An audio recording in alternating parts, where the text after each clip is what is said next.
from the city is still. I'm from the city is still.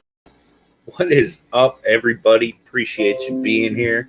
Big shout out to my guy Dakota over there at Sports Cards Anonymous. Really appreciate you being here, my man. I'm a few minutes late. I apologize. Had a phone call I was on trying to help my dad through a technical difficulty. He just got a new iPhone, so I was trying to help him figure something out, and I lost track of time. So not be easy.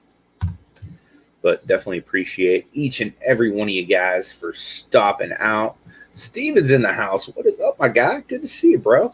Appreciate you being here. You're probably no stranger to what I'm about to do, pack and ship a whole bunch of stuff. It's awesome to have you here, though, brother. Always a pleasure. Cajun, what up, my dude? That's right. Dude, you know I stay with that. That's how I roll, bro. You know? I got to represent, if you know what I'm saying. Always. Appreciate you being here, man. Harley's in the house. What up, my guy? Dude, that's an awesome avatar picture, man. Did you just upload that one? Or am I just dumb and never realized before you're just boss on that hog, man? That's awesome. Brian, what up, my dude? Good to see you, my man. Dude, I know, man. How about them Sixers? Like, dude, I thought for sure, when that series started, they probably had that in the bag, man. But they're just so one-dimensional with Ben Simmons. It's not even funny. It's crazy. It really is. What up, Mike? Good to see you, my man. Always a pleasure to see you here, man. Really appreciate it. Appreciate you stopping in. So, yeah, I have literally all of these that need to, go out to people. And I'm getting ready to go out of town for the rest of the week tomorrow. So I'll be in Arkansas till probably Friday, or I would say maybe Saturday at the latest. So, I want to make sure all this stuff gets out before I go. Here's a good question. How do you ship your cards to PSA? Just wondering, first class, etc., insurance. So typically what I do when I'm shipping to PSA, since it's normally or any grading company for that matter, I normally will send it priority, and then I can add extra insurance on top of it. Priority comes with a free $50 in insurance to start, but normally I'll make sure there's enough to cover. God forbid if the package would get lost, especially in this post-COVID world.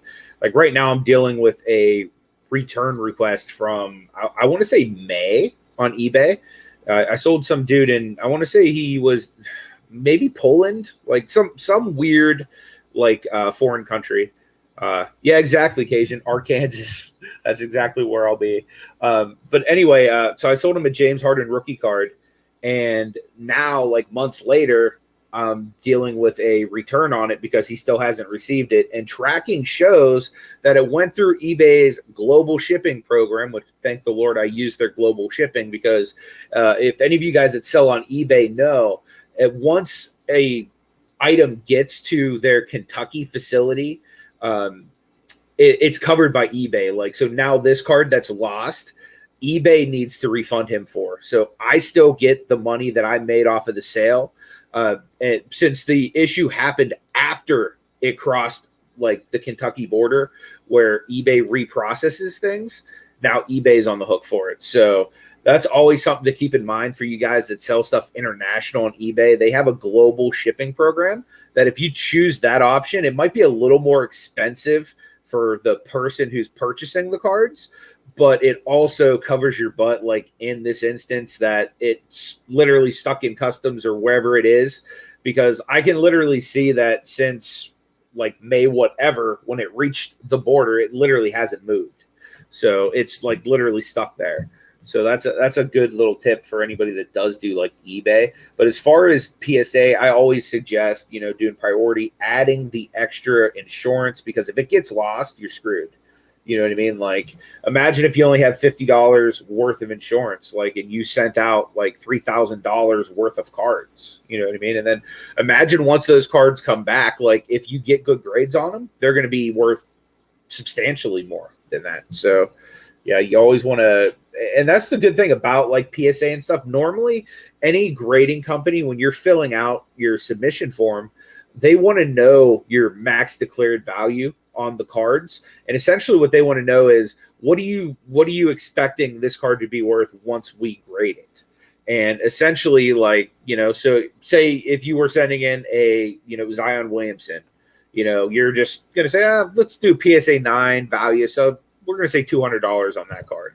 So then what would happen at the end of the order, when PSA is going to ship back to you, they're going to tally up how much you say the cards are worth that you're being shipped. So like if something happens when it's being shipped back to you, they're not liable for paying out of their pocket X number of dollars. They're going to just insure that package for that amount. So I know that was kind of like a long way of answering something semi-simple, but yeah. Art, what is up, my dude? Good to see you, brother. Always a pleasure. David, what up, dude? Good to see you, my man. Simeon's in the house. Great to see you. Oh my God, I know, Guy. I also would be. You know, sometimes I get like nervous just sending anything that's worth like over $100. So that's why, like, if it's international, I always do global shipping for the most part. Like, I don't really care that it probably costs me a little bit of business, just because in this instance where it's a James Harden rookie card, like the Nets just did really well. You know what I mean? So like to have to like come out of pocket now, like that money that I've already spent since it was like months ago that I sold the card, you know what I mean, would just not be cool. So like that's why I mess with the global shipping. You know what I mean? I don't even care if it cost me like maybe an extra 20% business or whatever, you know? Harley said that Bradshaw card I want to grade is some worth there, you think, providing grades well. Yeah, I would think so, man. Especially just let me know which one it is. I can actually even check comps for you on it. Might even be able to, depending on which set it is, even check market movers and kind of see like what it's been doing like over a stretch of time too.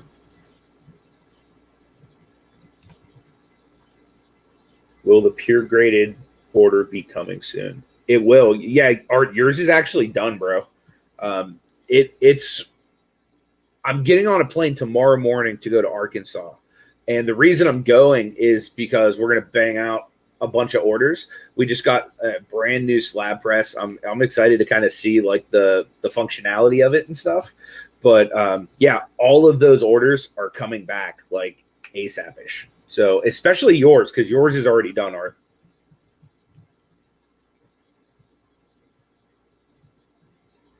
Exactly. GSP for the win.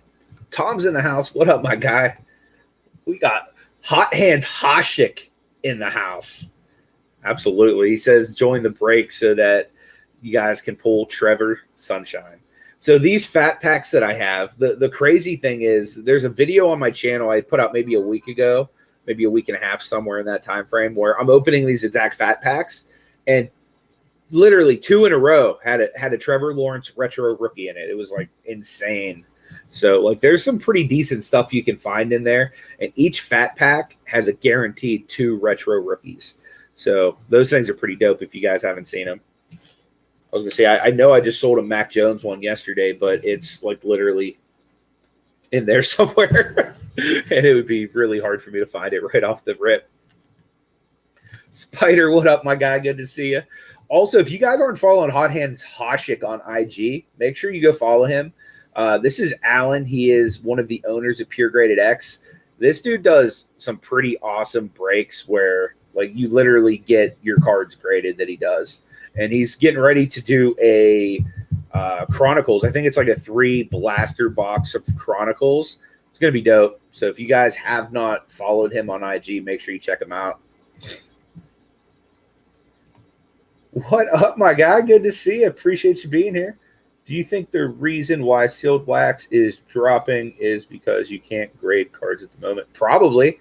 I mean, you can grade. It's just like there's a big portion of the grading community that are just like snobs about grading.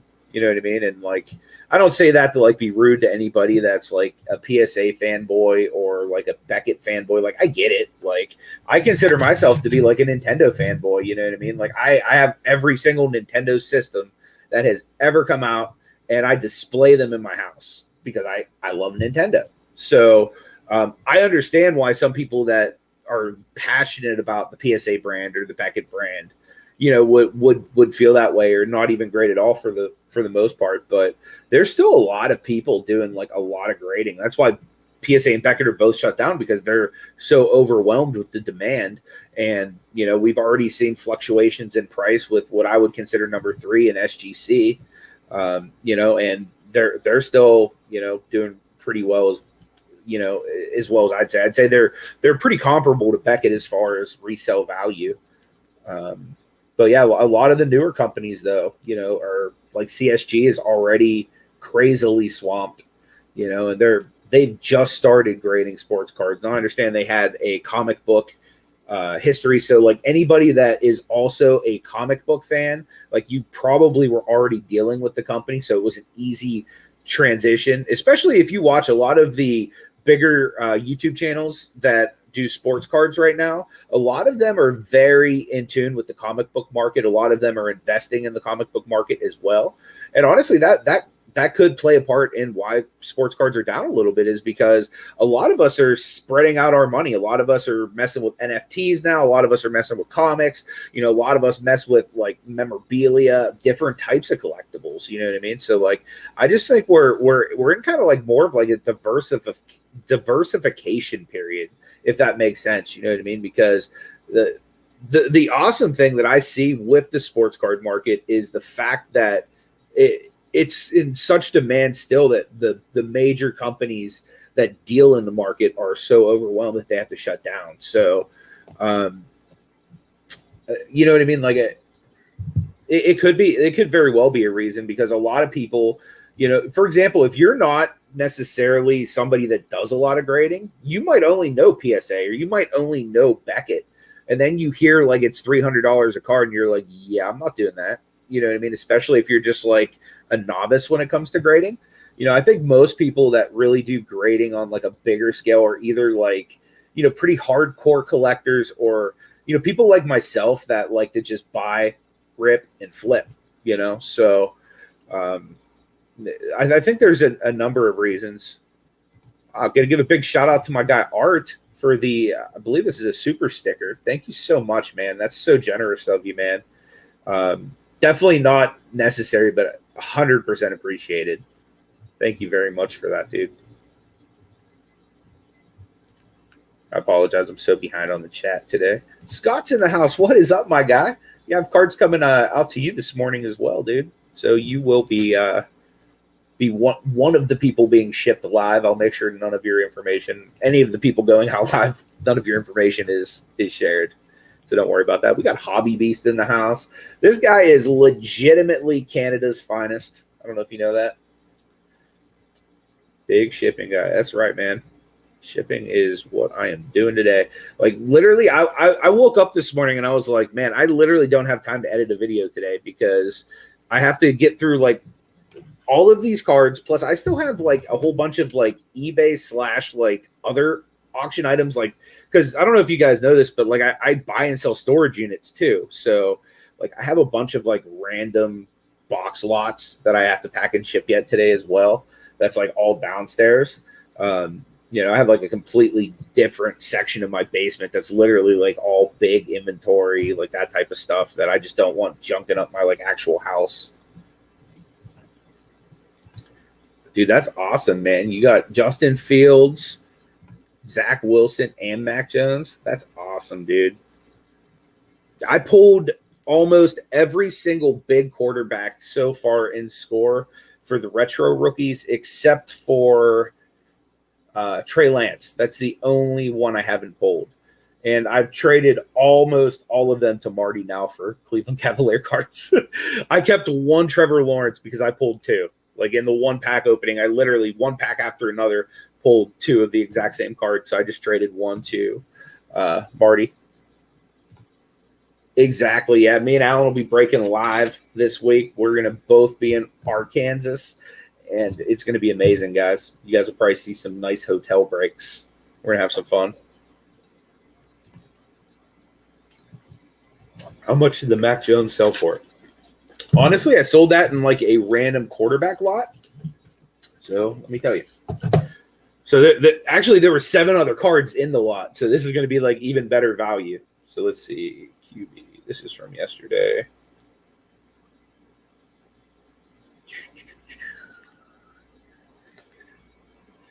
I write so like sloppily. $4. $4, man. And it came with 7 other cards. So yeah, good deal. So if you guys don't check out our Sunday auctions at 4 p.m. Eastern Standard Time, you're missing out, because like you literally get cards way cheaper than eBay. And like a lot of weeks I have like heat because I deal with a lot of consignments. You know, like you guys know Marty, you see him in a lot of videos. Like I single-handedly sell every single card that dude buys. So I'm always having his stuff in auctions. I also always have my stuff. And you guys know what I do. Like I go to a lot of card shows, a lot of card shops. I dig through bargain bins. I try to find gems, that kind of stuff. So normally that's the type of stuff I bring on Sundays as well. There's also always a ton of graded cards because, you know, we both buy and sell them. Plus, like I grade a lot like that. So towards the end of 2020, like I made a decision like with my business, because primarily to that point, like my business, like supporting myself was primarily done through buying and selling storage lockers. So which I still do that kind of like on a smaller degree just because it's good money. But whenever I first did my first bulk submission and I got like bulk back, because normally I was used to getting like, you know, 15, 20 cards, something like that, you know, and most of those 15 to 20 cards, like I wanted to keep because I'd be sending out Cavaliers, Steelers, stuff like that. I wanted for my personal collection. So the first time I got a bulk submission back, my weekend of sales, like I literally hadn't done much with like storage units because, you know, COVID and everything was funky here in PA. So I got my first bulk submission back. I hadn't even listed most of the cards yet. I sold 8 cards and I made like 2,300, I don't know, 2,000 some dollars just from 8 cards. And they were cards I really didn't care about. It was like stuff I pulled out of bargain bins and just relisted, you know, or just sent in to be graded because I knew it was valuable if it came back, you know. So like 8 cards graded came back like $2,300. And I'm thinking to myself, how many like items would I have had to sell out of a storage locker to do that? And this literally took no effort on my behalf. Like literally all I had to do is go look at cards, which I do anyway, because I mean, obviously I'm a card hobbyist. Like that's what I do for fun. So like whenever like that happened, like it changed like everything about my business to where now the main way I support myself is just by grading cards, because if you can get back 9s and 10s, you're making all kinds of money, you know, like 4 to 10x, you know, whatever your regular raw value is for the most part, you know. And if you can find older cards that grade good, you may be even making more than that. So that's another thing that's like pretty clutch. So and the thing that's weird too is like I've graded a ton with PSA, a ton with Beckett. None of the cards I've sent there have even returned yet. Not to mention I've bought and sold a lot of their slabs through like eBay and other, you know, marketplaces and stuff like that. But a lot of the other companies like the SGCs, the GMAs, the pure graded X's, I haven't got any of the CSGs back, so I can't really count them either. But a lot of these other companies that, you know, are the either smaller or the newer companies, like I've got a lot of their stuff in and out. And like that's what I was trying to say, because like there's some videos, like for example, like if I put out a GMA reveal, there's some people like, man, you can't sell GMAs, like those don't sell for anything. Like, have you checked eBay comps? And I'm like, well, have you tried selling these on social media or any place like where there's people that are interested in said player? Because for example, like I have a Ben Roethlisberger Topps rookie card, GMA 10. And I'm perfectly happy with that because I love Ben Roethlisberger. He's one of my favorite players of all time because he was the Steelers quarterback. You know what I mean? So there's people like me out there that are going to be like, hey, I want my player. I don't care if it's a GMA slab or if it's a PSA slab. And you know what? It's kind of nice that I can actually get in on this for about the same price as a PSA 9 out of 10. So, you know what I mean? There's a lot of people like that. And then there's a lot of people that are like, well, if I could buy a 10 at the price of a 9, I could just crack that and resubmit it. All of a sudden, arbitrage, you're making money. You know what I mean? So there's all kinds of ways to go about it. Like my boy Marty, he is like a slab flipping guru. Like this dude literally just bought a Tua rated rookie from Donruss, which was a GMA 9 just the other day when we were at the card shop. He got dude to sell it to him for $3. I'm like, dude, you realize if you were to send that in a bulk order to GMA, it would cost you $8 just to grade that card. Not to mention the fact that I'm sure a raw version of a Tua rated rookie is probably worth more than $3. So, you know what I mean? Like these are like the type of arbitrage opportunities that are out there just because the slab's in a lesser known company's name. But when it comes down to it, the collector doesn't really care. It's PC.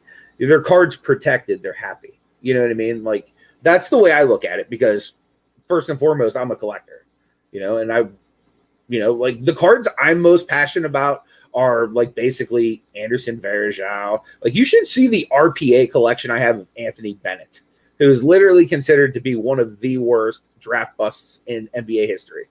But he was a Cav. And the funny thing is we traded him before he had an opportunity to fully bust. So I have a whole collection just of his stuff. But there's people out there like that. You know what I mean? And they don't necessarily really care what the what the label says. They're just like really happy to have their player in a protected case.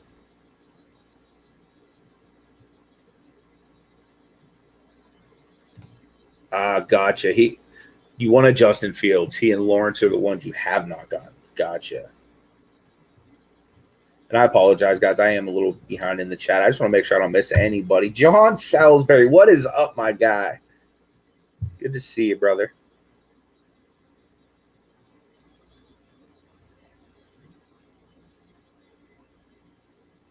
Hey, no problem, Tom. We appreciate your support whether you're there or not, man. And honestly, like the cool thing about the auctions, guys, we love when people come, even if they don't buy stuff, because like honestly, it's like hobby talk. Like the way I look at it, I don't know if you guys have ever been to like a barber shop where you basically you're getting your hair cut, you might even be waiting, and everybody just sits around, you know, shooting the breeze, like, hey, what's happening in the NBA today, or you know, that kind of talk. Like that's really like the atmosphere of like what our auctions are on Sundays. It's just me, Nate, and Paul shooting the breeze, and honestly, we love interacting with you guys and, you know, the talk that you guys bring in as well. Oh, dude, thank you, Harley, man. I really appreciate all the support. And, dude, you do have a good eye for stuff, man. I'll tell you that.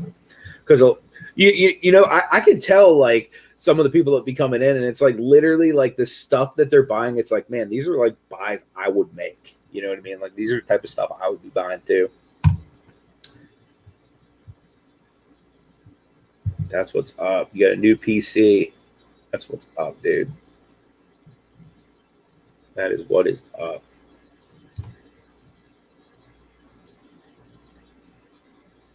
Exactly, dude. Grade your raw. Like, honestly, what I do is I went and bought one of these.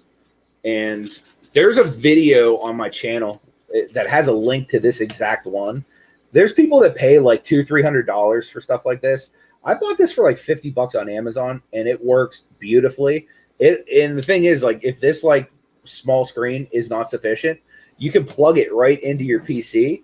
And like, I look at cards on like a 30-inch monitor, and it's amazing. And it blows it up 1000x. So literally, you can almost guarantee yourself 9s and 10s just looking at a card in that kind of magnification. And that's really what I do. Like, if something's not going to at least 9, most times I won't mess with it unless it's like an older card, right? Like if it's like a Michael Jordan, like, you know, first 3-4 years in the league, I don't care if it's sevens, it's still valuable. You know what I mean? Like, but for the most part on modern, like you really don't want to mess with anything below a 9, you know, because a lot of times, like on some modern cards, a 9's really not worth too much more than raw. So really the 10s are what you want to shoot for. So, but the older cards, like I said, that's where you can really start making some big money because nobody really cared about condition like they do now back in the day. You know what I mean? Like I remember like when I was a kid, if a card had a ding, that was like mint condition to me. You know, now if there's a little bit of whitening, I don't even want it. You know what I mean? Like it's like, I guess I'll just throw it in like a binder. You know what I mean? And that's like if it's a Cavalier. You know what I mean? If it's not a Cavalier or like a Steeler, it's like I don't even want to deal with it. It's like get this disgusting card away from me, you know. Which like back in the day, as long as there wasn't a crease, we were good. Like centering didn't matter back then, you know. So finding good stuff like that is awesome. Spider said, "Are you accepting cards to list for consignments?" I'm overwhelmed. Yeah, I do, man. Like I said, I'll be out of town for most of this week, but once I get back in town, we can definitely talk about that, man. Yeah, because I'll be doing like pretty much what I do like with my business is it was mainly eBay, but I've been transitioning most of it to like social media, to YouTube, like that kind of stuff, just because then I'm dealing mainly with PayPal fees, which is, you know, very minimal compared to what you're paying eBay. So it's like not only making my consigners more money, it's like ultimately making me more money because there's less money in fees coming out, you know. And when you're consigning, like for the most part, you're not making the bulk of the sale, you know what I mean? So a lot of times, like just like that 10% difference in fees or whatever the difference is, like can make it more worth it, you know, for both parties. So yeah, I've been moving like a lot of the bigger stuff, like I will try to kind of put on eBay just so there's always eyes on it. But ideally, like if I can move it to somebody offline, you know what I mean, then you're not really having to worry about, you know, all of those extra fees. Because say it's a big card, right? Say you're going to sell like a $10,000 card, you know, right off the bat, you're giving up like 15% just because you used a different platform. You know what I mean? So like that's a lot of money once you're talking about like big dollars like that. And then if you're talking about like moving, like say, even if you had like, you know, like a 2-row box like this and you sold, you know, $5 cards all day long out of this, you know what I mean? That's still a lot of money once it all adds up. So I've been trying a lot to kind of move a lot what I do, you know, into different avenues that aren't charging as much fees. But eBay is still like industry standard as far as how to flip cards. But honestly, like I've been finding eBay is more of an arbitrage opportunity than anything as of late, because like I said, a lot of these other companies slabs that people don't value, like, dude, ask my buddy Glenn, right? I call him the GMA Jedi. This dude, like literally, we get our cards back. Like I haven't even uploaded my reveal video yet. He's out of slabs. He's like, hey, dude, I'm ready to send more. Like they're liquid if you know where to sell them. You know what I mean? Like if you take the stuff to the people that want it, surprisingly enough, they buy it. You know what I mean? So there's a lot of opportunities out there, like even in a market that's down, which is crazy. Harley said, if you have time to show slabs from yesterday's auction, I was in and out, missed if both times. Yeah, oh yeah, sure, dude. Yeah, I actually have them right here, like right by my feet, actually, because your boy was too lazy to put them away yesterday when he was done. Like full transparency, my back was like toast after that auction last night, so I was like, yeah, I'm not doing a dang thing the rest of the night. Let's see. Yeah, I'll definitely show them to you guys. Anyone that's interested, all of these slabs belong to Marty. None of them belong to me. So, like, these are like all his, like, what price he wants on them. So, anyone's interested, no pressure to buy. Like, no pressure at all.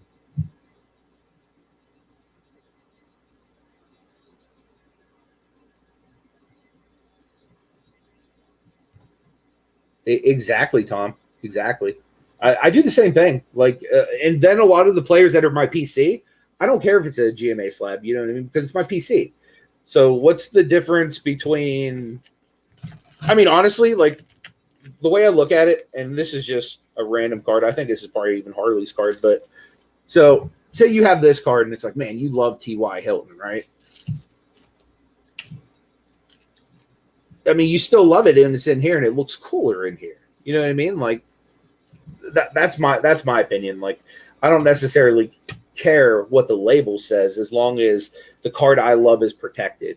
And if it's a card that's not super valuable, you know what I mean? Like, for example, like my Verjao collection or whatever like that, I'm okay with paying $8 to put it in a cool case. You know what I mean? But I wouldn't be okay with, like, say, sending it to SGC for $30. Like, I would just feel like an idiot. And trust me, I love Verjao as much as the next guy, but I don't want to spend $30 to put it in a case, essentially, because it's not going to have resale value. You know what I mean? So that's what I think is really awesome about a lot of these lower end companies, because there's a niche for it. Like there's literally a niche for it, because there's guys like me that want to slab up cards that really aren't worth much just because they're cool and they can preserve them. Like, for example, like if you look at some of the stuff I've even sent into Pure Graded X because of the customization with the labels and stuff, like I've sent in Power Ranger cards, you know, not that I think Power Ranger cards are going to ever be worth anything, but I grew up loving the Power Rangers. So like I wanted my favorite Ranger in a Pure Graded X slab so that I can display that in my house, you know, because I think that's pretty baller. Even though most people are probably going to be like, yeah, that's pretty dumb. You're a 36-year-old. Grow up. J Dub says, what up? GMA shot themselves in the foot with the price increase. I had a decent 20 card order with them and only sold well through Friday to March timeframe when PSA was sky high. Yep. See, the crazy thing with GMA too, and I'll tell people this all the time, if you're buying GMA with the sole intention to sell it on eBay and make like good money on it, it's probably not going to work out really well. The main thing you want to do with GMA slabs is you want to take them to people that don't care that they're GMA slabs. You know what I mean? Most people that are buying GMA on eBay are people that are literally looking for an arbitrage opportunity. They're looking to either get a player they like dirt cheap, or they're looking to get that slab, crack it, and resubmit it to another company and make, you know, X percentage on it. So like kind of once you know that, and then once you realize, okay, so if I were to take this Colin Sexton and list this on eBay, you know what I mean? Even if I did it at, say, an auction, that's where people really bone themselves on stuff like this, because people aren't searching like, oh man, I can't wait to get a GMA 10 of, you know, X, Y, and Z when they're searching for stuff on YouTube. So essentially the auctions that are ending on stuff like this are people like me just looking for stuff that's way undervalued. You know what I mean? So, and then they're buying them to either crack, resubmit, or then just to flip outright. You know what I mean? Like, for example, that Tua that Marty just bought for $3, like he could crack and resubmit it, but he can make enough just reselling it just outright because it's worth considerably more than $3. You know what I mean? Like that could very well be like a $20 to $30 card, you know, in that slab, like as it sits. So right there, that, you know, could be $17 to $27 gain just doing nothing. You know what I mean? And then even more, should it come back a PSA 9, you know, or even an SGC 9 for that matter.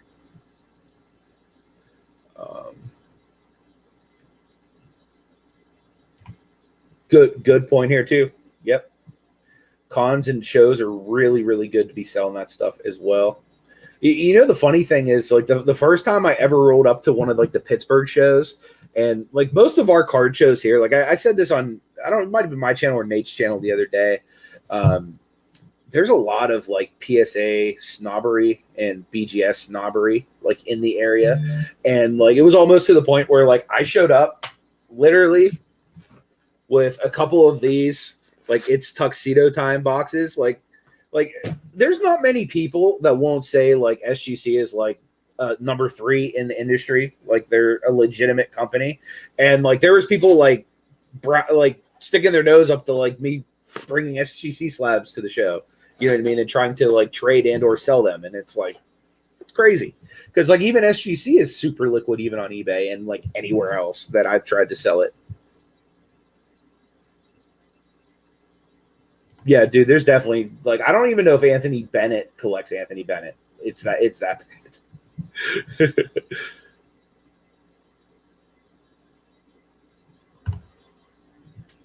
Absolutely. I would love to give you a tour of art. Unfortunately, this memorabilia room that you guys are all seeing right now, it's just a green screen. Yeah, so like literally, I could be anywhere in the world you guys want me to be right now. I literally just Googled man cave because I thought it would look cool when I went live. But you know, here's a shout out to the Cajun reseller. I could be DDBing right now, and you guys wouldn't even know it.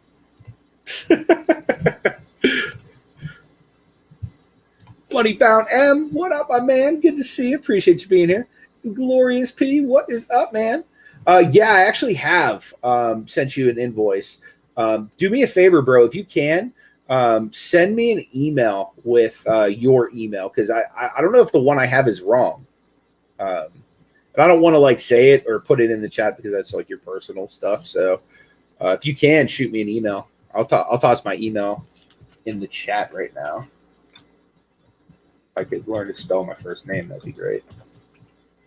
I've only been trying to spell this for 36 years now.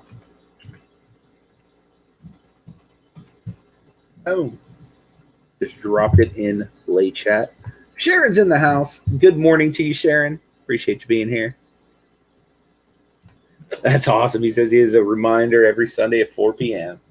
Yeah, definitely come out though, guys. You'll always have a good time with us. And like I said, don't feel pressured to buy anything. Like it's not that type of thing.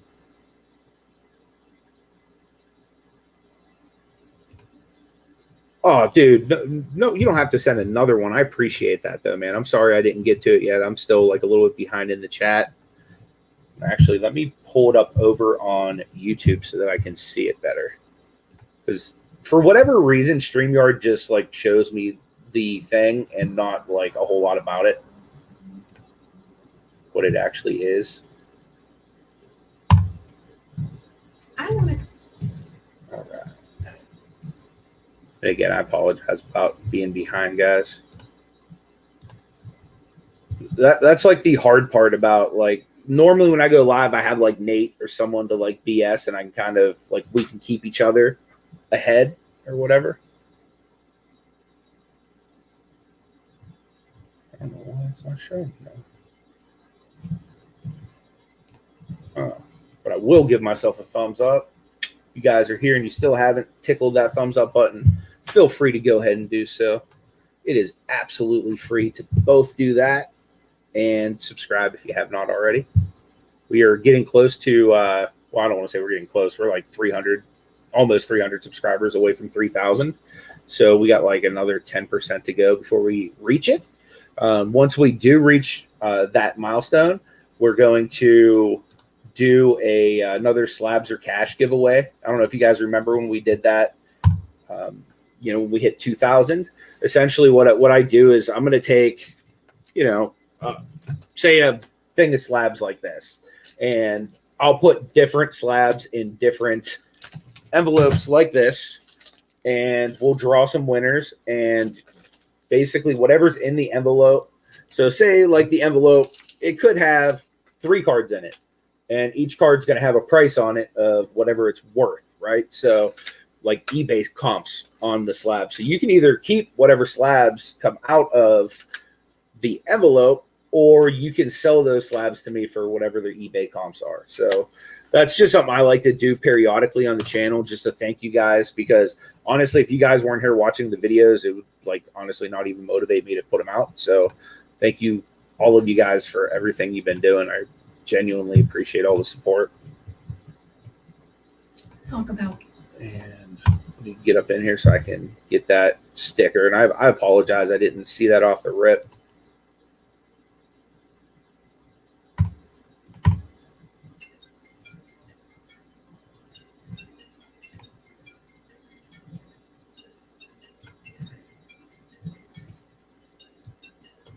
Did you put a message in with the Oh, okay. So the other one's empty as well. Yeah, no worries, man. No worries at all. I appreciate that though, man. Like, thank you for the support. Like either way, like it's genuinely appreciated. And like I said, you guys don't ever have to feel obligated or anything to send a super chat or a super sticker, but it definitely is appreciated. It, lets me know that you guys, appreciate the work I do and everything. So definitely awesome. Yeah, good call here. He says, be careful grading. Modern base cards are not worth it with higher grading fees. Sell raw, especially if the product is new and hot. That's a really good tip. So, for example, like any new set that drops, like the first week it's out, it's going to sell basically what it's going to sell for like 6 months later at graded prices. Mm-hmm. So, like if you're pulling like a Trevor Lawrence or something like that, like a guy like that could potentially go up if he becomes like, like the next Patrick Mahomes or something like that. Because look at it this way, even if you have like a score Patrick Mahomes or like, like an Aspire hit or like a lower end like paper Mahomes, those are still very valuable today. So if you're getting a guy like that and you think he's going to be like in that caliber of player, then I would say grade him. But like J-Dub staying here, for the most part, if it's just an average player that you think 5 years from now is just going to be like, even if he's an all-star, like you don't think he's going to be like a generational talent, it is probably better right now for, base stuff just to go ahead and sell raw if you're getting it with the first week. No, a lot of times if you've missed that initial rush, like, because with me, what I do is like a lot of the bargain bins is where I source. So a lot of times by the time it hits a bargain bin, like the set's kind of already out of favor. So I could flip it for, maybe like a $3 to $4, $5 profit right off the bat. But with me, normally I will grade in that situation just so that I can get a little bit more of a multiplier. But yeah, I agree, especially with new hot products. Get those on the market ASAP. Nice. PSA 10, Jacob Eason for 15. That's not a bad pickup, man. Like Carson Wentz has not shown me that he can stay healthy. Moneybound and Pittsburgh. What grading service is $8 right now? I have some PC I want to get slabbed. Right now, the cheapest that I know of on the market is GMA. They're at $8. And Pure Graded, actually, they just lowered their pricing to I want to say it's like $950 per 100, which is like a little less than $10 a card. My math is not like phenomenal, but pretty sure that's a little less than $10 a card. And then CSG is at $12 for bulk currently. And I'm not really sure of like many of the other companies. Like there's many, like for example, like SGC. Like I'm a bulk submitter. Like that's how I make I don't make a whole lot off of the people that submit with me, but I make the money by being able to submit a lot more of my cards cheaper. So like that's how I primarily make my income, is by sending my cards out to be graded. So like I've even reached out to like companies like SGC, like, hey man, like I am a bulk submitter. I could guarantee, 100 to 500 cards a month. Can you hook me up at your bulk submission rate? Because SGC has approved submitters through their company that they'll give a discount. So for example, right now it's $30 a card right now, regardless to grade with them. Doesn't matter how many you send them, $30 a card. So through like these group submitters, they could be like, okay, well, we're giving you $25 rate, and then you could charge your people, whatever you want to, like $1 extra, $2 extra, all the way up to, $4 extra, because they'd still be getting it cheaper than the $30 to send it themselves type thing. You know what I mean? So like I even reached out and I was like, hey, can I become one of your like approved submitters? And they're like, no, we don't need them. Like they get that level of business, because I know for a fact, just working with Pure Graded, that if somebody came to us and be like, hey, can we be a bulk submitter? We'd be like, absolutely. Here's the red carpet. Let me walk you to it. You know what I mean? And GMA is the same way. If somebody were to say, hey, can I be a bulk submitter for you and send you 100 to 1,000 cards per month? Almost anybody's going to be like, absolutely, because that correlates to cha-ching. But, a lot of like the big dogs like PSA, BGS, like they don't necessarily care, because they get so much business that they're backed up. And SGC right now is to the point where they're getting the $30. So why would they give anybody else a discount? Because even in a down market, the demand is still heavy for grading, which is crazy. You know what I mean? Like, so that's, I don't know, that's just the way I see it, at least. I agree, Chris. Like, I think one day, whenever Anderson Varejão is the president of Brazil, you know what I mean? And like, there's national Varejão parades and stuff like that. I think then is going to be the time to sell some of these cards, but I don't know if I can bring myself to do so.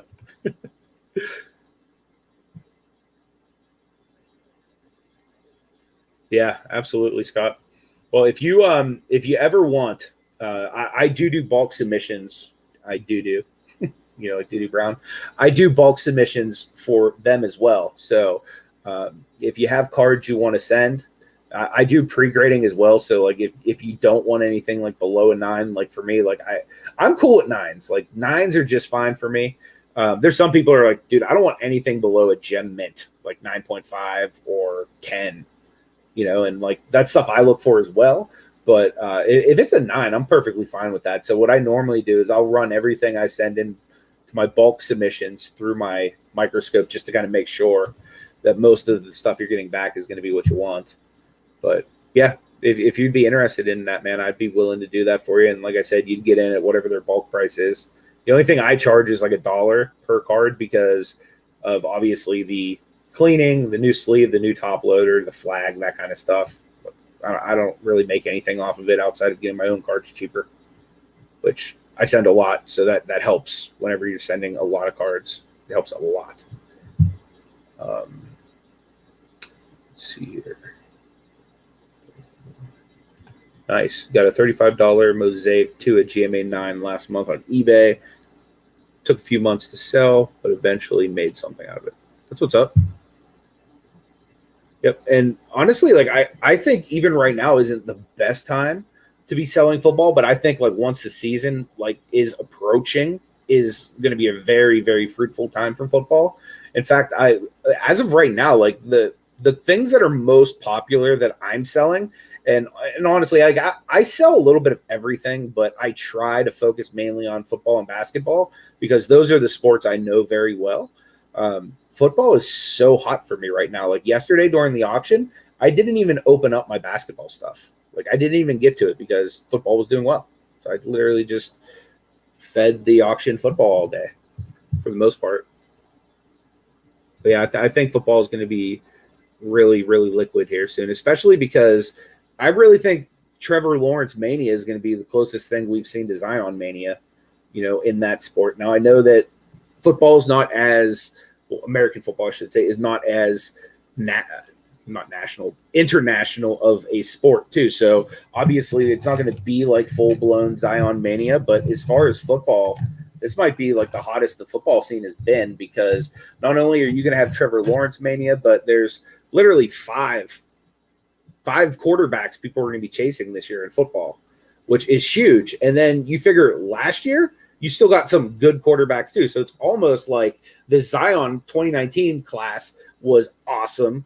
And it came right after that 2018 class was awesome with Luka and Trae Young and DeAndre Ayton and all them awesome dudes, MPJ, Sexton, like Triple J. That was a dope class. You know what I mean? And then to have the 2019 class stack on top of it with all of the Zion job mania type hype. I think that we're approaching that with football because you got Joey Burrow, Justin Herbert, you got Tua, you still got Jalen Hurts, you got Jordan Love, you got 5 quarterbacks last year that people were still excited about, and then another 5 that people were really excited about this year because you do got that guy that has that hype to be a generational talent in Trevor Lawrence. Not saying that he will be or he won't be. I hope he will be because, those poor Jaguars, man, they need some help. What is up to my man Michael over at Huddle Card Collection? Michael's actually filling a break too. So, Michael, if you want to drop your info on your break, bro, in the chat, might have some people interested. He's doing a really, really big baseball break. So, pretty dope. Yeah, my bad, Art. Yeah, I totally fooled you, man. I think the dead giveaway should be all of the Michigan footballs, because if this was a real room, it would be all Steeler footballs, and there'd be like Cavalier stuff everywhere too.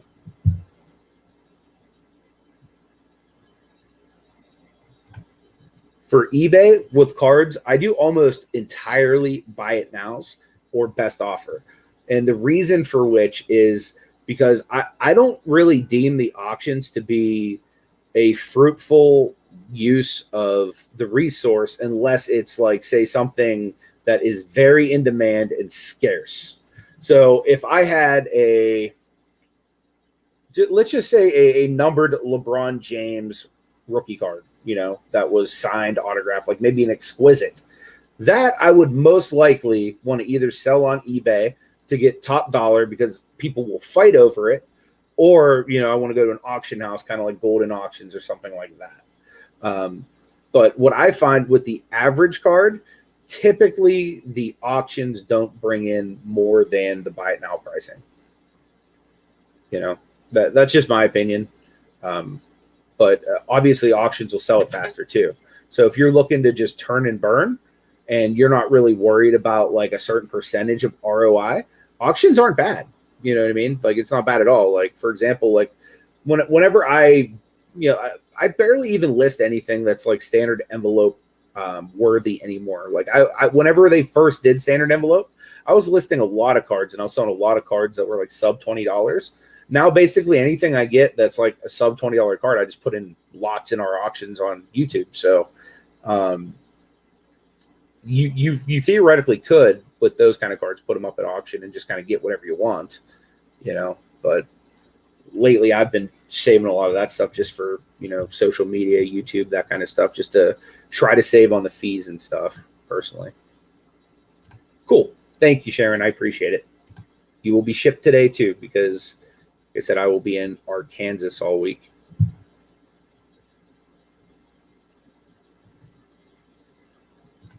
Hey, man, have a good rest of your day at work.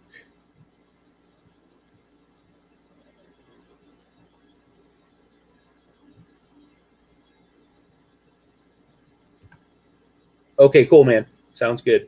I will go and check that as soon as I'm done here, bro. Appreciate you. Matthew Jones is in the house. Good to see you, my man. Appreciate you being here. Tom says, do you think other non-sports like Magic the Gathering, Pokemon, Yu-Gi-Oh have a place at sports card shows? I do, yeah, absolutely. I think that there's a lot of people that actually go to those type of events to look for that type of stuff. Now, it's not as big as a lot of the sports stuff because it's mainly advertised as a sports card show.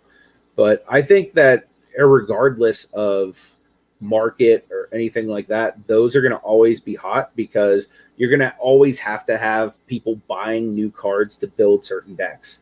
And I just said that because I used to play the Pokemon game competitively, and I used to run like a league at one of my churches and stuff like that. So you always need to buy stuff if you want to play it. And I would say that probably at least half of the market that deals with Pokemon are probably people that play the game, So I would say that's something that I think they have a place.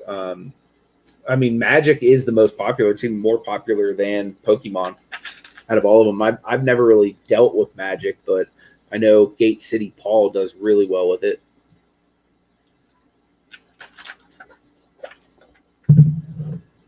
Yeah, just like Michael says, they have diehard fan base. Absolutely. And whenever I was playing Pokemon, like literally, like I would be flipping Pokemon cards on eBay just so that I can go and buy the cards I needed to complete decks. Because if you don't have the right cards, it literally hinders you from being able to be competitive at tournaments and stuff like that.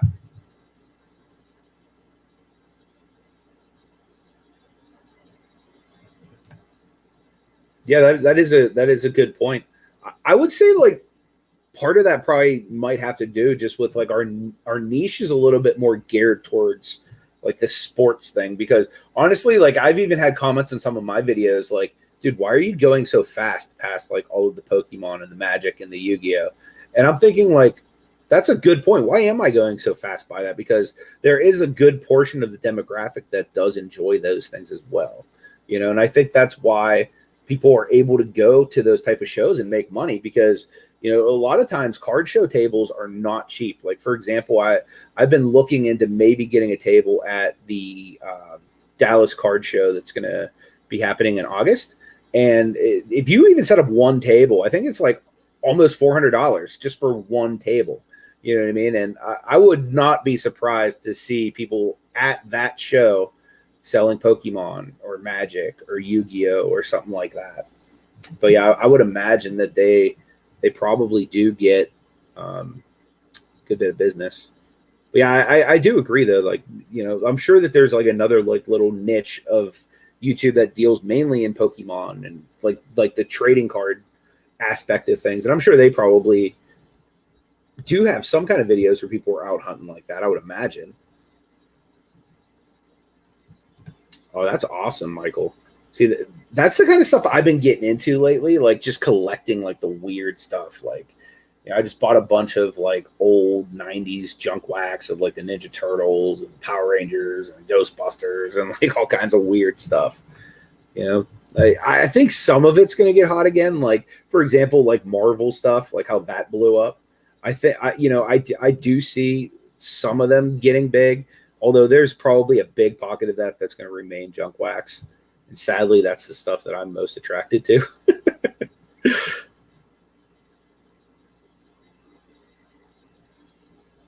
Okay, so Art says he's out of the loop. What is a super sticker? So what a super sticker is it's basically just like there's a bunch of different ones that you could send, and it just puts a sticker in the chat, and it, I guess, sends a certain numeric amount of money to me as like a thank you for the stuff I do. So that's essentially what it is. It's kind of the same thing as a super chat, only it doesn't give you the ability to write whatever you want to write in there.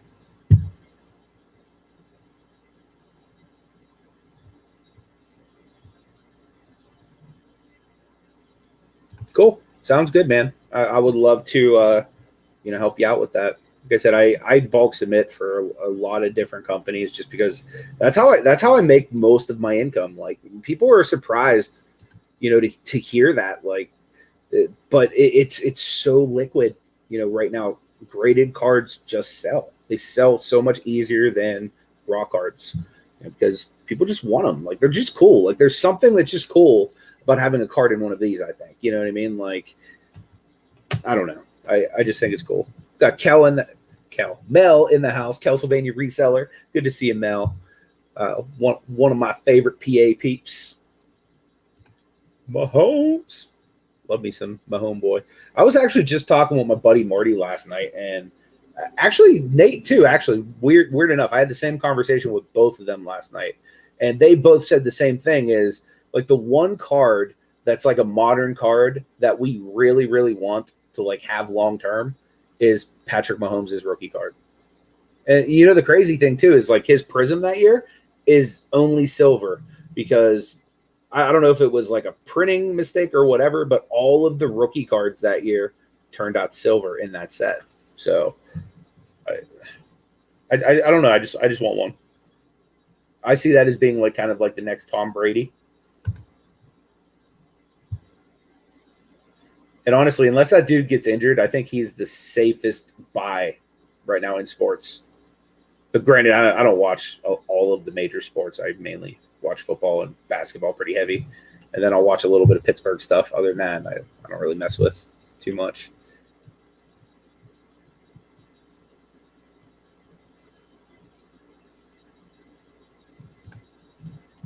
Tom says, I see people saying wax is down. So does that mean those great rookie classes sealed boxes down too? If so, seems like a good investment long term. Absolutely. If you the problem though is a lot of like the stuff that's older wax has already appreciated in value. A lot of the newer stuff that like people are flipping on eBay has really like taken a hit. Like, and honestly, I think there was a big thing where Panini, like, like honestly, it wasn't really making it worth it for like the Walmarts and the Targets to deal with all the craziness, because the people that were really making the money were the resellers, not so much the Targets and Walmarts for like actually dealing with it. Like, so like the contracts they have with MJ Holdings, which is the company that is like the delivery company. Like you can imagine they'd be like Frito-Lay. They'd be coming to your convenience store to throw Doritos and Fritos and all of that stuff up on the shelf. So that's the agreement that Walmart and Target has with MJ Holdings. And MJ Holdings, they'll show up and they'll stock their shelf. So literally what they're making off of it is just the shelf space. So literally they could rent that space to company X, Y, or Z, make the same amount. Doesn't matter that it's sports cards. So and that's why you see with Target, like putting in so many obstacles to even be able to get it. It's not worth them selling it, because it's literally a huge, not only a time suck, but it makes it unsafe for their employees. It makes it a pain in the butt to like get anything done. You have people camping out at your store that are like a lot of times agitated and triggered, you know? So like, honestly, if I was them, I wouldn't even mess with it. You know what I mean? I would purposely, if I was Target, I would, and keep in mind, I'm a collector, right? I'm a collector. I love cards as much as the next guy. But if I was taking on such a headache dealing with stuff, I would literally replace it with like the most like random thing, just to like troll people if I was Target. Just because I don't believe it's worth their time to deal with. Alex says, live shipping show, what you send me? What you want, man? I got you. I got monster boxes full of stuff, bro. Like whatever you want, I might have. Oh, in fact, I forgot to show Harley the entire slab stack. Are you still here, Harley? I'm sure you are. Oh, thanks, Steven. I appreciate that, my man. Here's the info to Huddle Card Collections breaks. They have a 5-box baseball break. It says take 1 minute of your day to check it out. I also have a break too, guys, of Score Football. That's what's been scrolling along the bottom. Anyone's interested in hopping in that too, let me know. Yep, Selected Chronicles, definitely a good chance to get some of them quarterbacks. Me and Marty have been finding a lot of that stuff lately. And the awesome thing is that the pricing of that wax specifically has been down lately.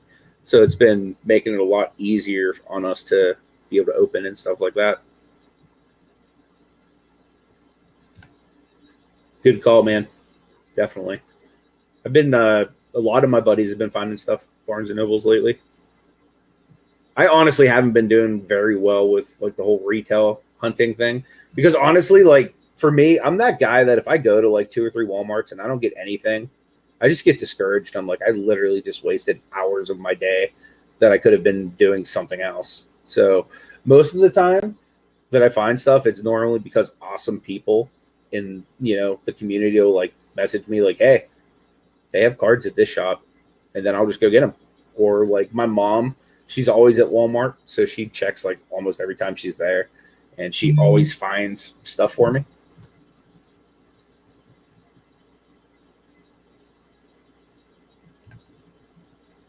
Yeah, I agree, man. I completely agree. Dude, you know, one thing that was really cool is I was actually card hunting at a Comic-Con just last weekend, and there was some pretty cool, unique stuff there. They did have sports cards, obviously a lot of comic stuff too, a lot of toys, video games. Like, I think that's another untapped market for people that are dealing in collectibles, is like Comic-Cons and stuff like that, because people go to those shows wanting to spend money. You know what I mean? Like, and especially if you can have stuff, you know, like for example, this last one had like William Shatner and like people like that there. You know, imagine if you had some like Star Trek stuff to sell there. People buy that up because, oh man, I can go get this signed by Billy Shatner, of course, you know? So there's definitely some arbitrage opportunities there with Comic-Cons. I actually just got an email because I go to like almost every Steel City Con when they come to Pittsburgh. You know, I've been doing that for years. I just enjoy it. You know what I mean? So I had an email last night of a Queen City Con, which is in North Carolina, which is where my buddy Gate City lives. So I was like, hey, dude, You want to pitch up on a table? Because there's definitely money to be made there with collectibles, and there were people there slinging sports cards too, which was really cool. Which I should probably at this week some point. I have literally an entire, like, my phone has no memory on it because I have so much footage to like edit and put out for you guys. So you'll definitely be seeing some Comic-Con videos. I have some LCS videos to release yet, and I also have some pack openings to release too. So you guys will be seeing all that stuff here probably over the next week or two. Dude, I don't blame you, man. Mosaic's a dope set. It really is. And this was like really its true like inception year, because before that, the only real mosaics were, a subset of Prism. So it wasn't necessarily a standalone product like it is now. So if Mosaic does carry favor moving forward in the hobby, that's probably a good move. And the nice thing is sealed wax always appreciates in value, whereas like the cards oftentimes depreciate in value, especially if the players don't turn out to be what people are hoping they will be. Because a lot of these rookie cards, like their pricing is only so high because people are basically saying, oh, well, this player is going to turn into X, Y, or Z. You know what I mean? Because like I look at these great players that I used to have rookies of as a kid, and like their cards were valuable then, and now they're not. And it's literally just because they didn't become a top 15 to 20 player at their position in their sport or whatever. You know what I mean? So it's always something to keep in mind too. Nice. What is up, Arturo? Good to see you, my man. Got your Tony Hansen in the mail. Speaking of which, if I have forgotten to send anyone one that I told would get one, or if you're a channel member, like originally I bought all those cards just to give away for free to channel members. But if I did not give you one and I promised I would, it's probably because I forgot. So just remind me and I will get you one. Like, because as the people who've received it will tell you, they probably had to tell me once or twice.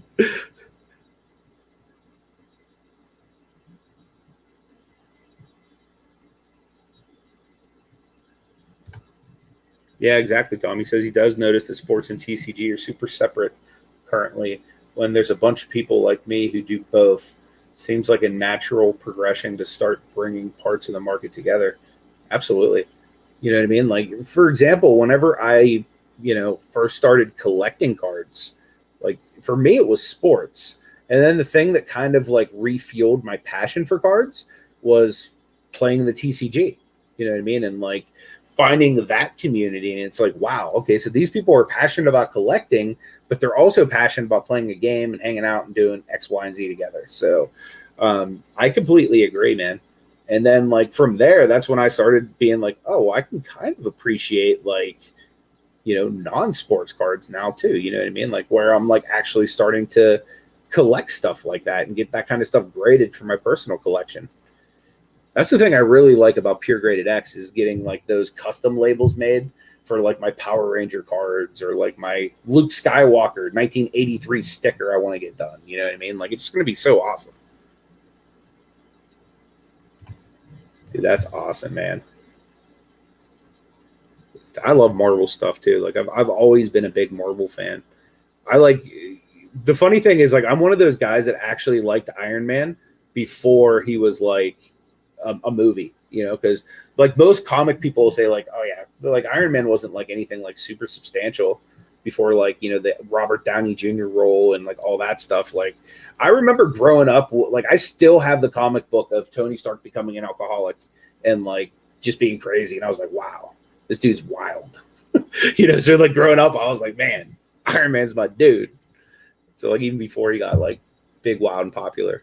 But yeah, Marvel stuff is always going to be popular. And the awesome thing is like the movies drive so much. So like if you will start looking ahead to see the projects that Marvel's working on, and then you'll think, okay, well, if they're doing this and the rumor is this is going to be the big villain. So then you might want to start looking, where was the first appearance of this person?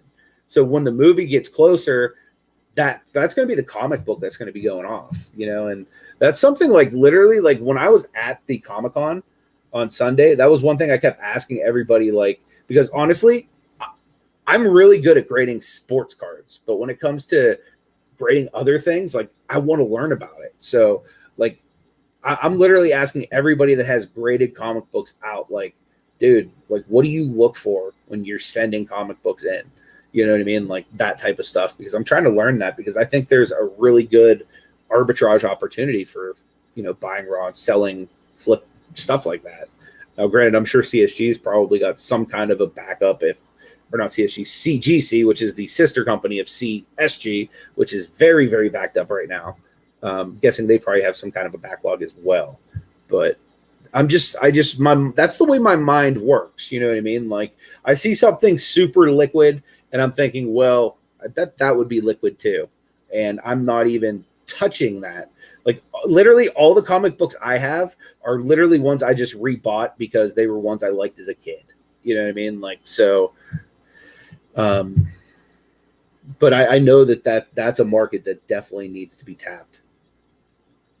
And that's why I've been like really trying to, do a little bit more Comic-Con type content too on the channel. Plus, it's just super cool getting to go and meet like random celebrities, and you see all kinds of people dressed up. I promised I took my nephews. I was like, dude, I promise you guys at least 5 Harley Quinns while we're there, because like it's without failing. You will see at least 5 attractive women dressed up as Harley Quinn, either like the cartoon version or the Suicide Squad version. I was like, I guarantee you at least 5. And we walked by and I literally counted them all out. Said, there's your Harleys. But yeah, it's pretty awesome experience for anybody that's never been to a Comic-Con. Like if you go to sports card shows, it's kind of the same atmosphere, like as one of the bigger ones that might bring in like, like for example, the National, one of the packages that you have for getting in is like an autograph package where you get to get, I think 18 players or 12 to 18 players, like autographs or something like that. Like that's the way Comic-Con is. Like they have celebrities you can meet and stuff. I was telling people during our auction yesterday, I got to meet Britt Baker, which was pretty awesome. I did like a little photo shoot thing with her.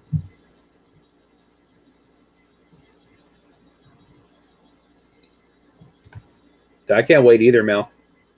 I cannot wait either. And I actually have good news in regards to that. I did receive the first wave of cards you sent in.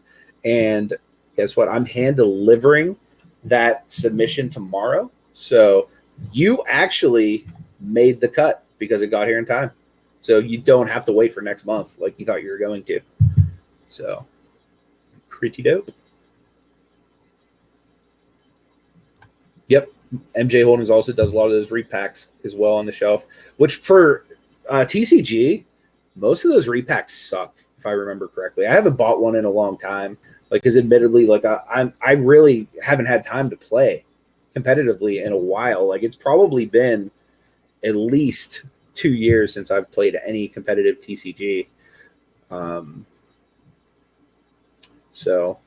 But I remember the MJ Holdings products I used to get back in the day were pretty lackluster. Dude, me too, Tom. Like that's literally like my stuff, man. Thank you so much. I appreciate that. Shout out to the Treasure Hustlers too. If you guys don't know them, they have a really, really awesome dumpster diving channel. These chicks are the real deal. And they are a big fan of the Ball family, which I approve of. They now have an amazing printing plate of LeVar Ball in their PC.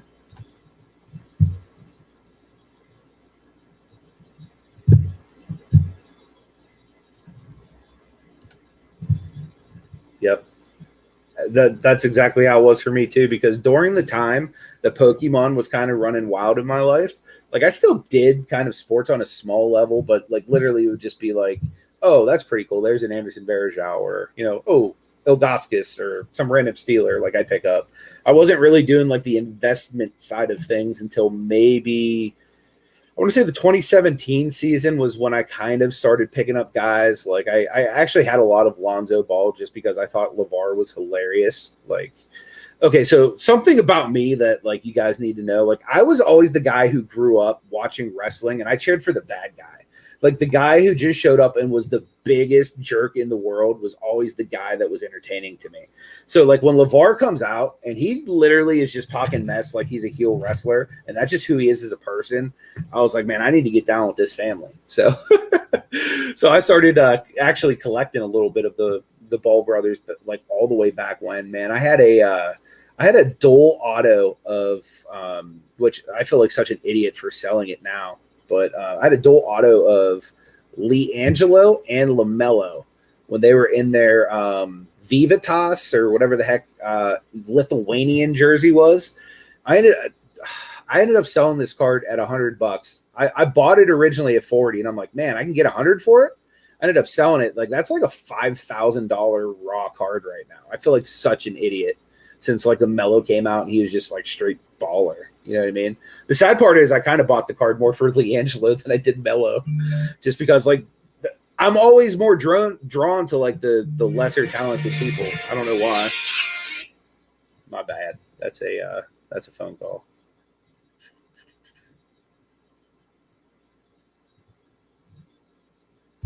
Worldwide Wares, what is up? What's the best day to go to a Comic-Con? Friday, Saturday, or Sunday? Okay, so normally I like to go based on whatever person I want to meet the most availability. Because, like, for example, like I just went to this Comic-Con in Pittsburgh on a Sunday, and that's because that was the day that I would be with my nephews. So I was like, whatever. But if I was a big William Shatner fan and I wanted to meet him, he would have only been there Friday and Saturday. So a lot of times Friday and Saturday are kind of like the hotter days because they have more availability for some people. So you might want to go to, if you're only going to like one of those days, you might want to go to like one of the earlier days. Plus, if you're going to buy stuff too, like the earlier you get there, the better stuff there's going to be, and it's not going to be as picked over. But by the same point, on Sunday, they're going to be a lot more motivated to move it. So if you are able to go to multiple days, then, I would suggest that because for example, like a 3-day pass is not very much more money than like a 1-day pass. You know what I mean? They make it worth it. So if you can go multiple days, I always say go. I know a lot of people that sell at Comic-Cons, and like that's what they do for a living is they just sell stuff at Comic-Cons. And they're able to make like full-time income doing that.